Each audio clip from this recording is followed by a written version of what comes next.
واحد صاحبي بيحب بنت عمه قوي. بعت لها وقال لها انا بحبك وعايزه اتقدم لك، انت موافقه؟ ردت وقالت له انت محترم وبالنسبه لي شخص غالي قوي، بس انا مش شايفاك غير اخ، ومعلش سامحني انا مش هعرف اشوفك غير كده. بيقول لي ايه رايك؟ قلت له انت حاولت خلاص بقى ما تندمش، المحاوله ممكن توصلك للفشل بس عمرها ما توصلك للندم. قال لي يعني ما حاولش تاني؟ قلت له طبعا لا ما تحاولش، الحب ربنا بيحدفه في قلوب العباد، مش بيعرف سن ولا اهل ولا شكل. هي ما حبتكش في المره الاولى وانت دخلت وخرجت بكرامتك، يا عالم بقى في المره التانية هتعرف تخرج بكرامتك ولا لا. ومين عالم برضك، لعل ربنا ما كتبلكش نصيب في الغالي بالنسبه لك انت عشان يعوضك بالاغلى والاحسن. القلب اللي ما يفتحلكش من المره الاولى ما يصحش اللي انت تقعد تدق وتخبط عليه تاني.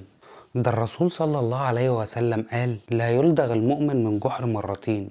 وكمان إديسون مخترع المصباح الكهربائي وهو عمره 70 سنة صحى من نومه لقى المعمل بتاعه والع نار، حريقة كبيرة حرقت كل أوراقه.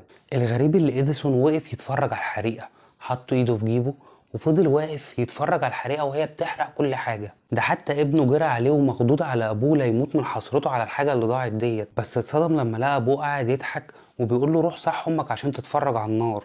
ابنه واقف مذهول افتكر ان ابوه اتجنن، بس اديسون كان ذكي وفاهم ابنه بيفكر في ايه. طبطب على كتف ابنه كده وقال له يا ابني الدنيا ادتنا فرصة اللي احنا نبدأ من جديد من غير ولا غلطة. ممكن تخسر معركة بس ده مش معناه ان انت خسرت الحرب. على رأي محمد علي كلاي مش عيب انك تقع، العيب اللي انت تفضل على الارض. ده بقى بيشمل كل حاجة، بيشمل اللي انت ما تأمنش الخاين مرتين، ما تشتريش اللي باعك اكتر من مرة. انت عارف لما حد بيجي يشتري عربية جديدة المقربين ليه بيقولوا له اشتري عربية نص عمر الاول، اتعلم عليها مرمطها وبعد كده اشتري الجديدة عشان ما تمرمطهاش. وبرضك على رأي نجيب محفوظ لو ما اتعلمتش من الضربة الاولى تستاهل التانية والتالتة.